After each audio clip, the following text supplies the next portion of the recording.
même si c'est moi qui parle, mais effectivement que ça vienne du Seigneur.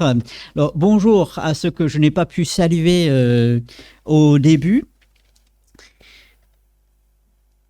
Alors, je vous invite à ouvrir votre Bible dans l'Épître aux Hébreux. Dans l'Épître aux Hébreux, chapitre 5,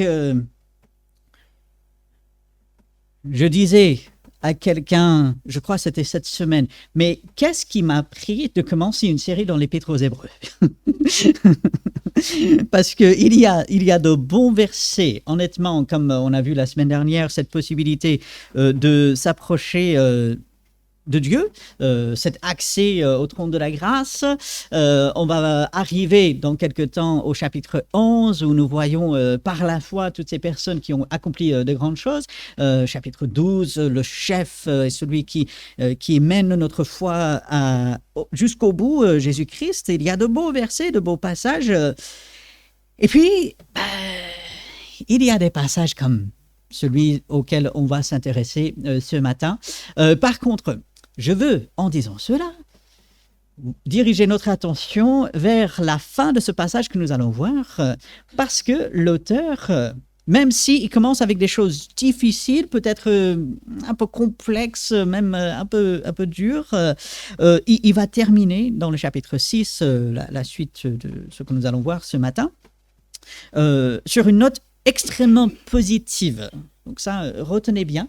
Même si on va commencer, et là, je vous invite à le trouver, Hébreux, chapitre 5, à partir du verset 11, même si nous allons commencer avec quelque chose qui peut troubler, qui peut sembler un peu perturbant. Voilà.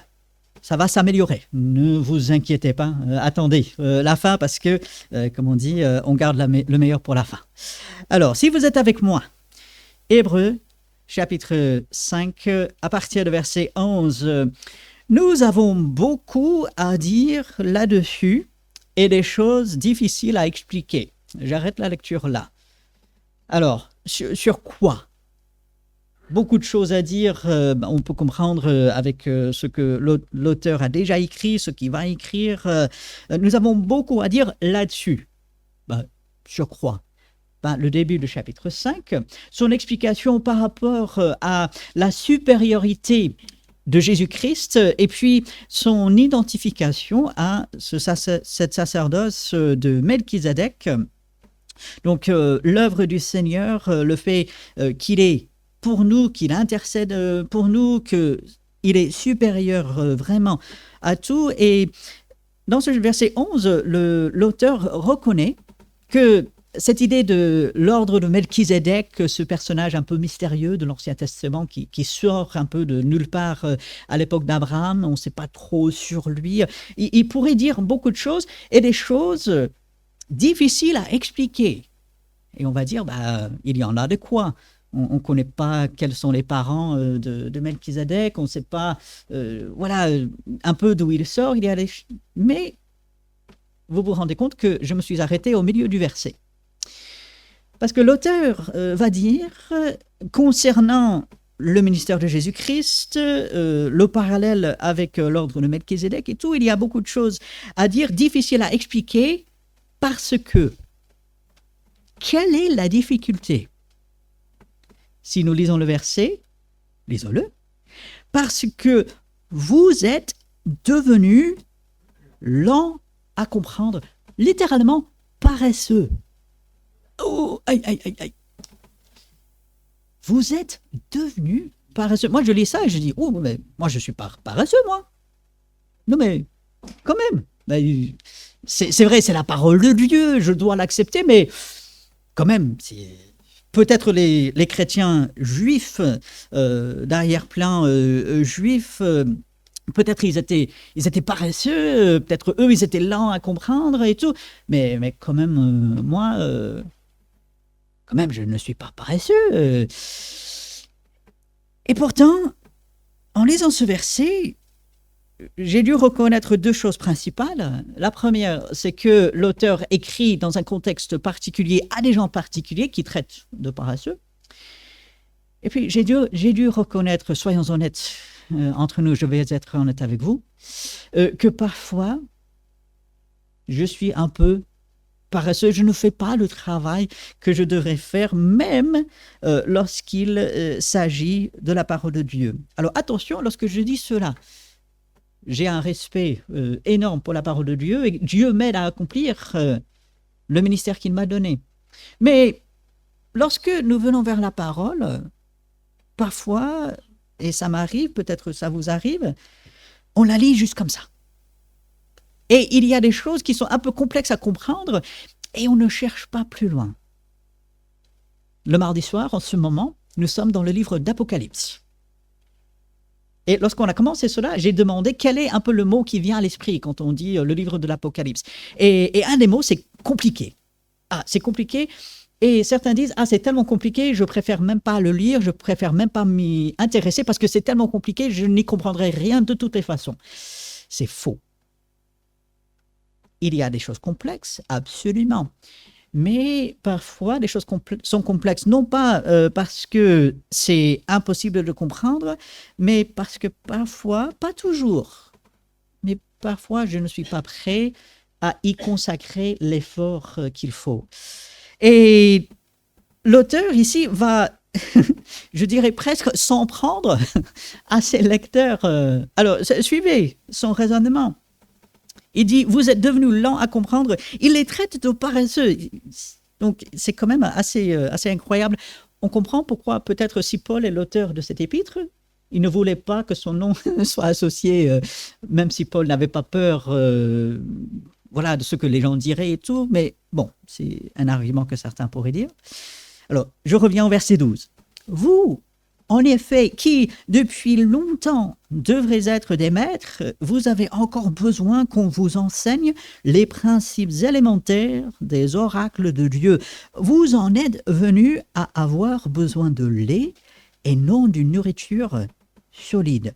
Or, quiconque en est au lait n'a pas l'expérience de la parole de la justice, car il est un enfant. Mais la nourriture solide est pour les hommes faits, littéralement c'est les hommes parfaits, mais les hommes, des personnes accomplies, pour ceux dont le jugement est exercé par l'usage à discerner ce qui est bien et ce qui est mal. Il dit, vous êtes dans une situation illogique.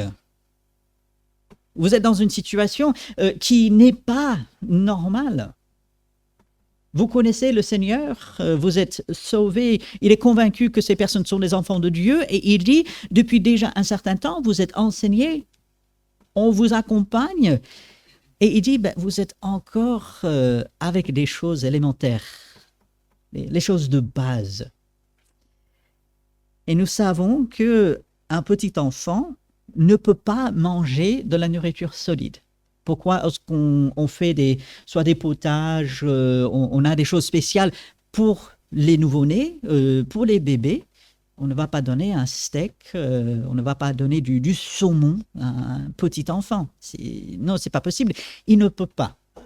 Mais quelqu'un qui grandit, s'il ne consomme que du lait, on va dire tout de suite il y a un problème. Il y a quelque chose qui ne va pas. Et l'auteur ici met en garde ces enfants de Dieu, parce qu'encore une fois, il est convaincu que ce sont des enfants de Dieu. Il ne va pas remettre en question leur salut. Et ça, on va en parler dans quelques minutes au chapitre 6. Mais il dit, attention, il y a peut-être de la lassitude, il y a peut-être tout simplement un confort avec ce qu'il savait déjà, il ne cherche pas à aller plus loin. Apparemment, ces chrétiens, ces enfants de Dieu ne voulaient pas faire l'effort pour aller plus loin et il dit, ah, c'est pas bon. C'est quelque chose d'anormal parce que nous devons aller vers le perfectionnement. Nous devons aller vers la maturité, même s'il n'emploie pas ce mot exact. Mais c'est l'idée, la maturité en Christ. Et cette mise en garde où il pousse ces enfants de Dieu à s'examiner, et non pas que on doit s'effondrer, non pas qu'on doit s'écraser et qu'on doit sentir le poids vraiment écrasant d'une culpabilité. Ah, c'est vrai, j'ai négligé certaines choses. Donc, non, ce n'est pas ça. mais c'est une remise en question de se dire, est-ce que, par la grâce de Dieu et avec son aide, je fais tous mes efforts pour tendre vers les vertus que Dieu veut que j'ai? Est-ce que je cherche à approfondir les choses avec l'intelligence que Dieu me donne et avec l'enseignement du Saint-Esprit à travers sa parole? C'est une remise en question que nous devons faire parce qu'au chapitre 6, et là nous y entrons, c'est pourquoi, laissant les éléments de la parole de Christ, les premières choses de la parole de Christ, quelles sont les premières choses de la parole de Christ? Le royaume de Dieu, l'entrée dans le royaume de Dieu, le salut. Nous parlons ici de la conversion, nous parlons de devenir enfant de Dieu, et nous le faisons régulièrement. Pourquoi? Parce que c'est la base. Sans cela, on ne peut pas progresser. Mais il dit, laissant cela de côté, non pas que ce n'est pas important, mais pour ces gens, c'était déjà réglé. Je pose la question directe ce matin, est-ce que vous êtes enfant de Dieu? Est-ce qu'il y a eu un moment où on est devenu enfant de Dieu? Si c'est le cas, dans un sens, il ne faut pas revenir dessus. On est sauvé et nous avançons. Laissant les éléments de la parole de Christ, tendant à ce qui est parfait, à ce qui est complet, à la perfection, à la maturité spirituelle. Je dois tendre vers cela avec l'aide de Dieu. C'est vers ça que je vais. Et ça, dans un monde qui est mauvais, dans un monde qui va chercher à tout faire pour m'en empêcher, qui va tout faire pour me distraire, qui va chercher à m'occuper avec mille et une choses, aussi bonnes qu'elles soient, ce monde ne veut pas qu'on grandisse en maturité spirituelle. Ce monde va nous proposer des livres, ce monde va nous proposer des choses matérielles, ce monde va nous proposer des films, des séries, certains pas forcément mauvais en eux-mêmes, d'autres oui, très mauvais. On a tellement de choses avec lesquelles nous pouvons occuper notre temps. Quel sera notre choix? Est-ce que je vais consacrer délibérément du temps à tendre vers ce qui est parfait, c'est-à-dire ressembler à Christ, grandir spirituellement, la maturité spirituelle, et ça, quel que soit mon âge, quel que soit mon statut, si je suis enfant de Dieu, Dieu veut que je grandisse, que je tende vers cette maturité spirituelle. Et puis, il va faire un résumé, une synthèse de justement le plan de Dieu pour chaque personne, sans poser de nouveau le fondement de quoi? Du renoncement aux œuvres mortes. Alors, allez dans Jacques pour voir le contraste entre la vraie foi et les œuvres mortes. Les œuvres mortes, c'est quoi? C'est ce que les inconvertis cherchent à faire pour plaire à Dieu. Et il a fallu renoncer à cela, aux œuvres mortes, pour accepter le sacrifice, le don gratuit en Jésus-Christ du salut. Donc, renoncement aux œuvres mortes, la foi en Dieu, verset 2, la doctrine des baptêmes. Alors, on pourrait passer énormément de temps. J'ai pas mal lu cette semaine plusieurs idées sur ce pluriel des baptêmes. Alors, il est sûrement question à la fois de ce que les Juifs faisaient dans l'Ancien Testament. Ils avaient certains lavages pour cela, mais aussi le baptême de Jean, qui dirigeait vers la repentance, et aussi le baptême d'eau. Aujourd'hui, on peut associer le baptême du Saint-Esprit que Dieu, lui, il fait au moment de notre conversion. Donc, voilà, on voit tout cela. Donc, c'est finalement ce qui arrive après qu'on est enfant de Dieu. Donc, la foi en Dieu, le baptême, on peut dire, de l'imposition des mains. C'était le signe pour reconnaître, cette personne est mise à part pour tel ou tel service. Donc, Paul et Barnabas ont reçu cela, Timothée l'a reçu également. Donc, c'est une consécration à Dieu, c'est le service pour Dieu. Ce n'est pas simplement réservé à quelques-uns. Chaque enfant de Dieu devrait être au service de Dieu, à son niveau, avec ses capacités. Mais chaque enfant de Dieu doit l'être. On suit le Seigneur, on est disciple. Dieu ne veut pas de spectateurs, il veut des gens qui soient à son service. Je continue dans le verset 2, de la résurrection des morts. Donc nous savons que nous serons ressuscités pour la vie éternelle, d'autres, malheureusement, ce sera pour la mort éternelle. Et puis, du jugement éternel. Finalement, c'est le grand plan de Dieu. Avant, on est dans les œuvres mortes. Par la foi en Jésus-Christ, on devient enfant de Dieu, on se consacre à Dieu, on vit notre vie, et ben, on sera ressuscité au dernier jour, et puis il y a le jugement. Et verset 3, c'est ce que nous ferons si Dieu le permet. L'auteur dit, là, ce sont les choses de base, ce sont les choses vraiment, on ne devrait pas devoir revenir là-dessus. Vous les connaissez, vous êtes enfants de Dieu, vous les avez acceptés, vous devez les mettre en pratique. Maintenant, on va dire, on va passer à autre chose. Et c'est là où ça se complique. Alors, comme si ce n'était pas assez compliqué, à partir du verset 4, l'auteur va se lancer dans une explication que certains ont compris comme voulant dire quelqu'un peut perdre son salut. Si vous lisez les commentaires, si vous faites des recherches sur Internet, sachez qu'il y a des gens qui disent sur la base de ces versets, un enfant de Dieu peut perdre son salut.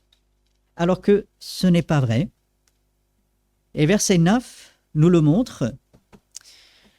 Quoique nous parlions ainsi, bien-aimés, nous attendons pour ce qui vous concerne des choses meilleures et favorables au salut.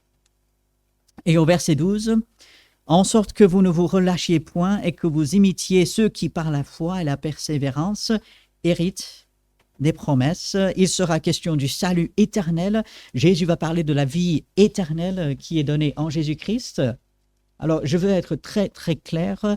Un enfant de Dieu ne peut pas perdre son salut. Ce n'est pas possible. La Bible ne l'admet pas.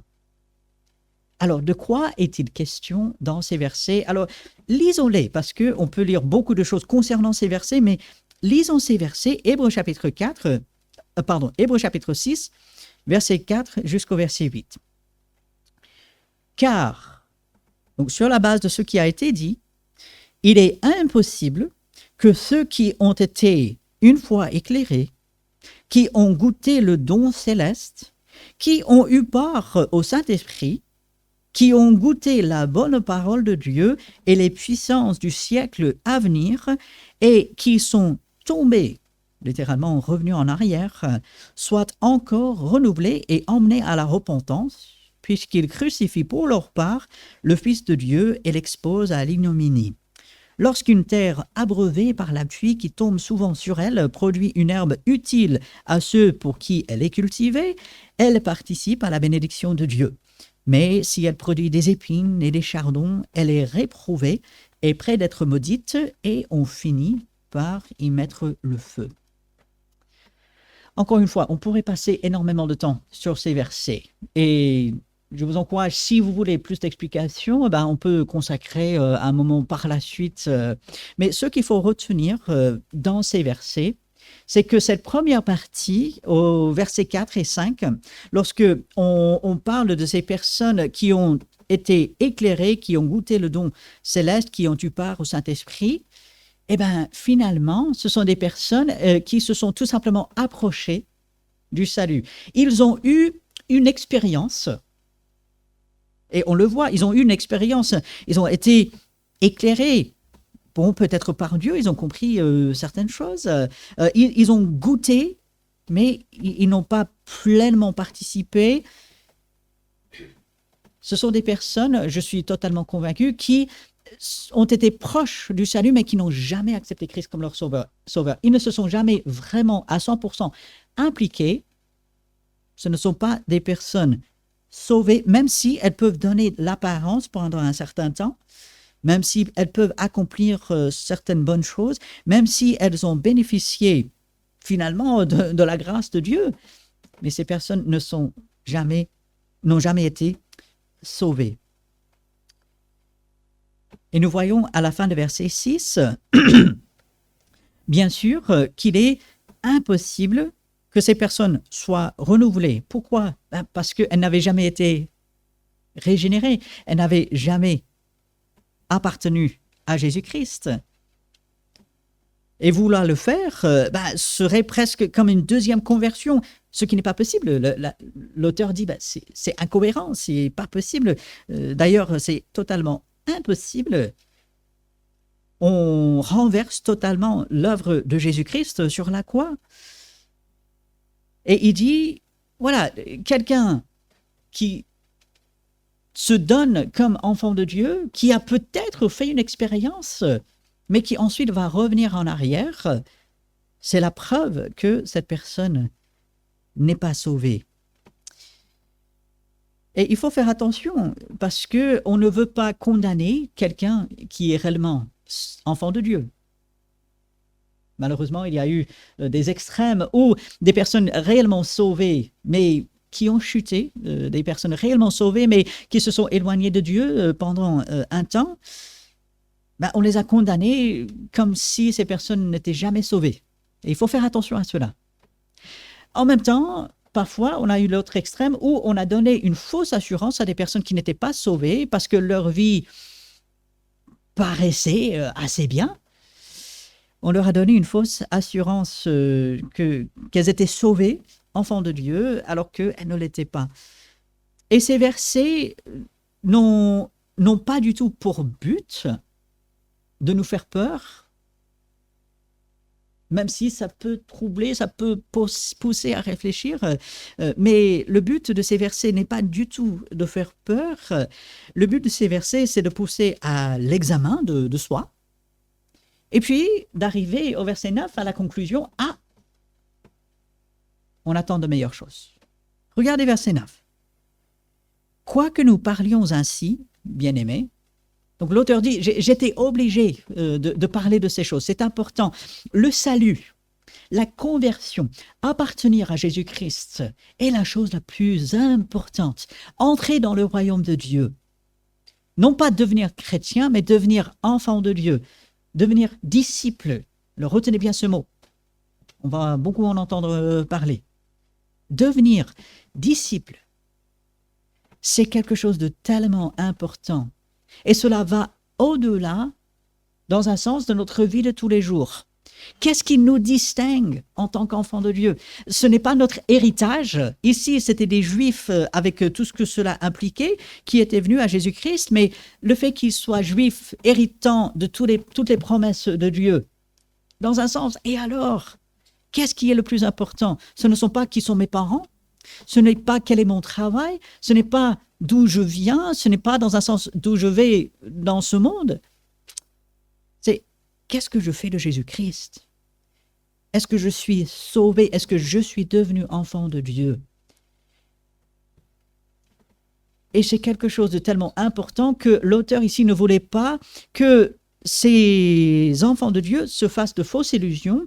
Il ne voulait pas qu'ils donnent de fausses assurances à des personnes qui n'étaient pas réellement sauvées. Mais en même temps, puisqu'on garde le meilleur pour la fin, à partir du verset 9, alors qu'il semblait assez dur, il les traite, fin de chapitre 5, comme des paresseux, il leur parle ce qui semble assez durement. Quoique nous parlions ainsi, bien-aimés, nous attendons, pour ce qui vous concerne, des choses meilleures et favorables au salut. C'est vrai, dit l'auteur, je suis obligé d'un peu parler de cela, mais je suis convaincu que vous êtes sauvés. Et je suis convaincu que vous allez progresser. Et comment? Parce que nous sommes faibles, nous sommes faillibles, parfois on est à côté. Comment est-ce que l'auteur peut avoir cette certitude? Comment est-ce qu'il peut attendre de meilleures choses concernant ces enfants de Dieu? Verset 10. Car Dieu. Ça ne dépend pas de moi. J'ai ma part de responsabilité, j'ai ma part d'effort à fournir, absolument. Mais qu'est-ce qui est au centre? Dieu. Car Dieu n'est pas injuste pour oublier votre travail et l'amour que vous avez montré pour son nom. Nous sommes injustes par moments. Ce monde, il est injuste. La justice, parfois, est injuste. La justice des hommes, on sait ce qu'elle vaut. Nous sommes injustes par moments, nous nous trompons. Dieu n'est pas injuste pour oublier votre travail et l'amour que vous avez montré pour son nom. C'est une pensée tellement encourageante. Dieu voit tout. Et parfois, on dit, oui, Dieu voit tout, donc fais attention à ce que tu fais parce que Dieu te voit, il va te punir si tu agis mal. Ça, c'est vrai. Mais en même temps, Dieu voit tout, ce qui fait que les bonnes choses que nous faisons pour le Seigneur, Dieu les voit aussi et il ne va pas les oublier. C'est inscrit auprès de lui et il nous récompensera. Ce que nous faisons pour le Seigneur n'est pas en vain. Nous avons la certitude ici, cet auteur, pour ces enfants de Dieu, avait cette certitude. Ce que ces enfants de Dieu avaient fait pour le Seigneur, leur travail, l'amour qu'ils avaient montré pour le nom de Christ, Dieu n'allait pas oublier. Et comment est-ce qu'ils avaient montré de l'amour pour le nom de Christ? Ayant rendu et rendant encore des services aux saints. L'étude du dimanche matin en première partie est enregistrée. Donc, vous pouvez aller sur la chaîne YouTube et regarder la première partie. Ce matin, nous avons une bonne discussion sur les termes bibliques pour les enfants de Dieu. Et un de ces versets, un de ces termes, c'est Dieu nous appelle dans sa parole des saints. Non pas que nous sommes meilleurs que les autres, mais nous sommes sanctifiés par Jésus-Christ. Gloire à Dieu. Ayant rendu et rendant encore des services aux frères et sœurs. Et Dieu n'oublie pas cela. Dieu n'est pas injuste pour mettre ça de côté, pour ne pas en tenir compte. Et c'est là ce qui pousse au verset 11 l'auteur de dire « Nous désirons ». Ce désir ardent, c'est quelque chose qui brûle en lui. Nous désirons que chacun de vous, et à chaque fois que je vois cette expression, je remercie Dieu que dans un sens, en tant qu'enfant de Dieu, il n'y a pas de hiérarchie. Oui, bien sûr, dans l'Église, dans l'Assemblée, Dieu a donné des responsables avec des rôles spécifiques. Il y a aussi ceux qui sont au service, on les appelle les diacres, ceux qui ont ce ministère. Mais en même temps, ici, c'est chacun de nous.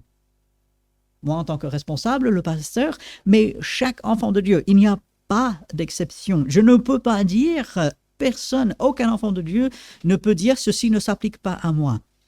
Désirons que chacun de vous montre le même zèle. Alors, quel zèle? Le zèle pour le service les uns pour les autres. Quel zèle? Les bonnes œuvres.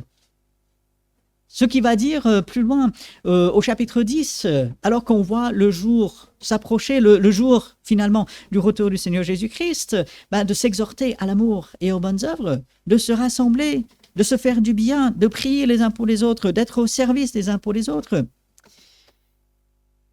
Nous désirons que chacun de vous montre le même zèle pour conserver jusqu'à la fin une pleine espérance. Et c'est là où on voit qu'il y a le travail pour aller jusqu'au bout. Au début, ça peut aller, oui, mais au bout d'un certain temps, je peux me fatiguer, je peux me poser des questions, je peux avoir des doutes. Est-ce que j'ai fait le bon choix? Est-ce que vraiment je dois le faire? Est-ce que je suis vraiment en train de suivre Dieu? J'étais zélé au début, mais peut-être que je me suis trompé. Nous désirons, nous avons ce vif sentiment que chacun de vous montre le même zèle pour conserver jusqu'à la fin. Jusqu'à la fin de quoi? Jusqu'au retour du Seigneur Jésus-Christ. Jusqu'à la fin, une pleine espérance. Quelle est l'espérance de l'enfant de Dieu? Il y en a plusieurs. La première, c'est qu'il est gardé par Jésus-Christ. Nous sommes gardés aujourd'hui. C'est notre espérance. Une autre espérance, c'est que Jésus revient. Un jour, Jésus reviendra. Cette vie n'est pas tout ce qu'il y a. Avec toutes les incertitudes qu'il y a dans le monde. tous les hauts, tous les bas, tout ce que le gouvernement peut penser, peut faire, peut mettre en pratique, tout ce que nous pouvons rencontrer dans cette vie, quel que ce soit, rien ne changera notre espérance, notre certitude. Jésus revient. Ce qui fait que cette vie n'est pas tout ce qu'il y a. Cette vie que je vis, c'est juste une petite partie de la merveilleuse vie que Dieu me donne. Comparée à l'éternité, ma vie, combien même je vivais des centaines et des centaines d'années, combien même je vivais aussi longtemps que Methuselah, 960 et quelques. C'est long. Mais 900 ans face à l'éternité, c'est la toute petite goutte dans le seau. C'est peut-être même moins que ça. Je vais vers quelque chose de meilleur. Cette vie que j'ai, avec toutes les bénédictions que Dieu me donne, gloire à Dieu, avec peut-être des soucis, des épreuves, des souffrances. Qu'est-ce que Paul va dire aux Corinthiens? Ce qui m'attend à l'avenir avec Dieu ne peut pas du tout être comparé à ce par quoi je passe aujourd'hui. Et Paul, il savait de quoi il parlait. Paul, il souffrait, lapidé. On le pensait à mort, finalement. J'essaie de me mettre à la place de Paul. On prêche l'évangile. Il y a même des gens qui se convertissent, gloire à Dieu. On le traîne hors de la ville et on lui jette des cailloux pour qu'il meure. Et il a réellement reçu ces cailloux, ces pierres. Il a été lapidé à un tel point qu'on pensait qu'il était mort. Il a reçu des coups de bâton, pas une seule fois, mais au moins 2 fois. Fait naufrage. Il lui manquait des choses. Il a souffert l'emprisonnement à plusieurs reprises, au moins 3 reprises, si ce n'est pas 4. Mais il dit, ce par quoi je passe, je ne peux même pas le comparer aux merveilles que Dieu prépare pour moi à l'avenir. Ça ne veut pas dire qu'on nie la réalité de la souffrance. La souffrance, elle est réelle et elle fait mal. Les épreuves, elles sont difficiles. Parfois, nous avons du mal. Mais ce par quoi je passe, lorsque je compare avec ce que Dieu prépare pour moi, si je suis son enfant, c'est ça mon espérance. Que nous ayons ce zèle pour conserver jusqu'à la fin une pleine assurance. En sorte, donc dans le but finalement, que vous ne vous relâchiez point. Au chapitre 12, cette idée va revenir, de ne pas se relâcher, de ne pas finalement plier les genoux. C'est l'image qu'on va voir au chapitre 12 par la suite. En sorte que vous ne vous relâchiez point et que vous imitiez ceux qui, par la foi, et là ça renvoie au chapitre 11, allez lire toutes les personnes par la foi qui ont fait des choses extraordinaires avec l'aide de Dieu, et la persévérance hérite des promesses. L'auteur ici attendait de meilleures choses pour ces enfants de Dieu. Pourquoi? Parce qu'il savait que Dieu était à l'œuvre. Et il savait, et nous savons, ce que Dieu prépare pour ses enfants. Il savait que quoi qu'il arrive, Dieu allait les aider à persévérer. C'est le principe de la persévérance de l'enfant de Dieu. Un vrai enfant de Dieu persévérera. Il y a des difficultés dans la vie, il y a des découragements. Allez lisez l'histoire de Élie dans l'Ancien Testament. Le pauvre, à un moment donné, parce qu'il avait tellement travaillé pour le Seigneur, il veut mourir. Il dit, je ne suis pas meilleur que les autres, je veux mourir. Moïse, il va dire la même chose. Dieu, c'est trop dur. Ce peuple, c'est trop, je ne veux même pas continuer. Je me demande si Paul, il n'a pas posé des questions parfois. Il ne le dit pas dans ses écrits, mais on peut soupçonner. C'était difficile pour lui. Il a dû se poser des questions. Dieu a dû le rassurer à plusieurs reprises. Mais finalement, qu'est-ce qui nous attend? L'accomplissement des promesses de Dieu. Et c'est ça, finalement, la maturité chrétienne. La maturité chrétienne n'est pas Je fais tout exactement comme il faut et je ne fais jamais d'erreur. Ce n'est pas le super spiritualité. Non, la maturité chrétienne, c'est la persévérance. C'est voir ce que Dieu dit dans sa parole et dire oui, je sais où je vais. Et parce que je sais qu'avec le Seigneur, je vais vers ce que lui il a préparé, j'arrive à continuer à persévérer aujourd'hui. Ce verset 12 avec lequel l'auteur va terminer ce paragraphe va montrer que le zèle que nous avons dans le service, même les uns pour les autres, qu'on fait pour le Seigneur, dans cela, nous ne devons point nous relâcher. Nous devons imiter ceux de l'histoire. D'ailleurs, cet épître aux Hébreux nous montre l'importance de bien connaître la vie des frères et sœurs à travers l'histoire qui ont persévéré pour être encouragés. Il y a beaucoup d'exemples. Vous lisez la Bible déjà, mais après, n'hésitez pas à prendre des biographies de frères et sœurs à travers l'histoire. On a un ensemble de biographies ici dans la bibliothèque. Ça fait assez longtemps depuis qu'on a parlé des livres ici dans l'entrée à l'église. Voilà, de lire la vie des frères et sœurs qui ont persévéré, qui ont travaillé pour le Seigneur afin de pouvoir les imiter. Et nous imitons quoi? Nous imitons leur foi, leur confiance. Parce que comment est-ce que je vais persévérer si je ne pense pas réellement que Dieu accomplira tout et que finalement, à la fin, il me donnera tout ce qu'il a promis?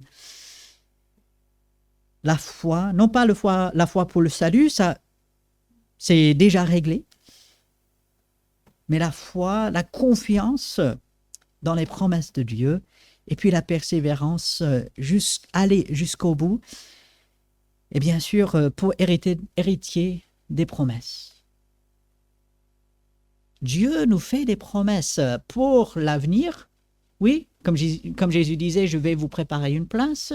Nous avons le livre de l'Apocalypse qui nous montre comment, en partie, le ciel sera, et c'est merveilleux. Mais Dieu nous fait des promesses aujourd'hui. Dieu nous dit, je prendrai soin de toi. Dieu nous dit, avec ma parole, vous pouvez y arriver. Dieu nous dit, je dirigerai. Dieu nous dit, si vous avez besoin de sagesse, il suffit de demander. Enfin, il suffit. Il faut demander et ce sera donné. Dieu nous fait un ensemble de promesses dans sa parole. Et nous héritons de ces promesses. Ces promesses sont pour nous. Il faut les saisir et il faut persévérer. Il faut avancer. Il faut être zélé pour ces bonnes œuvres que Dieu a préparées d'avance. Allez dans Éphésiens chapitre 2 pour voir cela. Et de se poser la question aujourd'hui, non pas par peur, non pas dans la culpabilité forcément, mais honnêtement, devant le Seigneur, comment suis-je? Est-ce que je suis cet enfant de Dieu mature qui tend vers cette maturité, vers cette perfection, imiter Jésus-Christ, imiter ceux qui ont persévéré dans le passé, ou bien est-ce que je suis plutôt, peut-être un peu plus que je ne voudrais admettre, un peu lent, paresseux? Est-ce que peut-être je ne suis pas prêt pour l'instant, peut-être ça viendra, mais je ne suis pas prêt pour l'instant à faire l'effort. Dieu sait où chacun il en est. Et même si la première partie de ce passage peut perturber, de revenir sur la dernière partie et de dire, Dieu, il est là. Et c'est son œuvre, finalement. Je dois persévérer, oui, mais même dans cela, Dieu me fera persévérer. Dieu ne me laisse pas tomber, et ainsi, je ne peux pas tomber, je ne peux pas revenir en arrière, parce que Dieu, lui, il me tient. Et ces deux derniers versets, je les relis encore pour qu'on soit saisi avec la force de ce que Dieu dit par cet auteur. Nous désirons que chacun de vous montre le même zèle Donc ce zèle pour les bonnes œuvres les uns pour les autres, mais aussi pour Dieu. Ce même zèle pour conserver jusqu'à la fin une pleine assurance, en sorte que vous ne vous relâchiez point et que vous imitiez ceux qui, par la foi et la persévérance, héritent des promesses. Ces versets doivent nous pousser à la réflexion, l'examen de soi, mais ces versets doivent nous pousser également à la louange, au remerciement envers Dieu, parce que c'est ce que lui, il fait, et il le fait sans faille. Et il est le grand Dieu qui le fait. D'ailleurs, c'est ce que nous verrons, Dieu voulant, la semaine prochaine avec les versets qui suivent. Mais avec ce passage dans notre esprit, en voyant ce que Dieu veut que nous fassions, un examen de soi, mais aussi une louange envers lui, nous allons prendre quelques instants dans la prière, devant le Seigneur, pour que Dieu nous aide. On a besoin de lui. Sans son aide, c'est totalement impossible. On a parlé des choses impossibles dans ce passage, mais il est impossible sans l'aide de Dieu de vraiment y arriver. Ainsi, passons quelques instants dans une prière silencieuse devant Dieu, et ensuite je terminerai pour terminer cette partie. Notre grand Dieu, nous te remercions pour ta parole, pour les avertissements que nous pouvons y voir, mais aussi l'encouragement que tu nous donnes. Merci que toi, tu es fidèle et tu nous fais persévérer. Aide-nous à persévérer parce que tu nous tiens et parce que tu nous fais avancer et parce que tu nous fais toutes ces promesses et que tu prépares pour nous la suite. Tu nous prépares cette place auprès de toi. Tu nous prépares l'éternité dans ta présence. Merci pour cela, Seigneur. Et aide-nous à avoir le même zèle que tu veux que nous ayons. Fortifie-nous, Seigneur. Reprends-nous là où nous en avons besoin. Encourage-nous, que nous puissions te louer pour ton action dans notre vie, parce que ça vient de toi. Nous nous en remettons à toi, et c'est en ton nom que nous prions. Amen. Voilà, un verset à la fin de l'épître aux Éphésiens, Éphésiens chapitre 6, le verset 24 ce matin. Que la grâce soit avec tous ceux qui aiment notre Seigneur Jésus-Christ d'un amour inaltérable. Alors, ceci s'applique à tous les enfants de Dieu. C'est pas parce que, dans un sens, j'aime Dieu, si voilà, je ne l'aimais pas, sa grâce ne serait pas avec moi. Non, non, non, non. Tous les enfants de Dieu, que la grâce de Dieu soit avec nous, qui nous bénisse. Alors, allez avec la bénédiction, avec la grâce, la paix de Dieu. Très bon dimanche à chacun. Saluez-vous les uns les autres.